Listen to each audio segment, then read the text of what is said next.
متطلبات مختلفة. تحاط هذه التركيبة بأفاريس تحدد الجوانب المنسوجة والمزخرفة، تقسم المساحات الظرفية في غالب الأحيان إلى خطوط قطرية تزخرف بتلك الأشكال التي تعرف محليا بالمخالم. هذه فقط تفصيلة لبعض الزخارف لتعرف بالمخالم. تشكل هذه الخطوط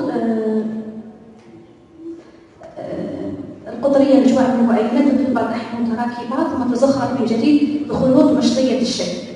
كما يستعمل الرجال التربيع المتراكب أو المتداخل الذي يتناول فيه الموضوع مختار الزخرفة، ويستعمل الأفاريس ذات الألوان المتنوعة ويتحصل بذلك على شكل متجانس.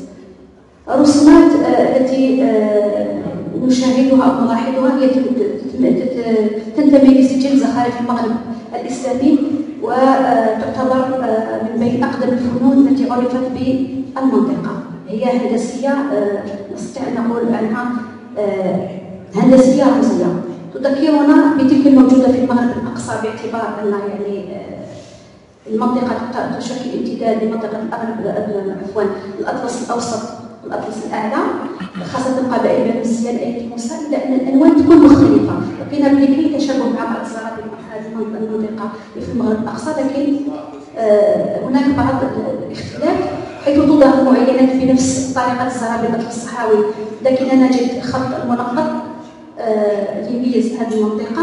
الجوانب والحواف أيضا في منطقة المغرب الأقصى تنعدم أو تنحصر في بعض الخطوط الضيقة فقط. هنا صورة توضيحية فقط باش تشوفوا بلي في المغرب الأقصى الحواف ماهيش عارضة كما الحواف اللي عندنا حنايا في المغرب الأوسط. سلم الألوان تتميز زاوية الصحراء بتناسقها الجيد مع قوة التركيب الزخرفي.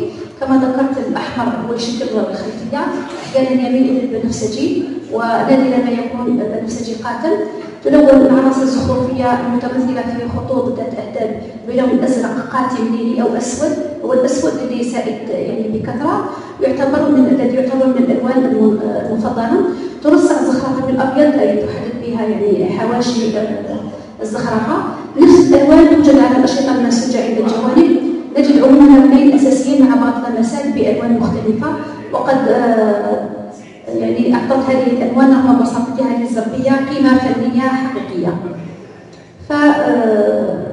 خاتمة نستخلص أن فراش الأطلس الصحراوي من المنسوجات النموذجية المميزة لبلاد المغرب الإسلامي، تتميز ببساطة زخارفها الهندسية وساد اللون الأحمر والأزرق والأسود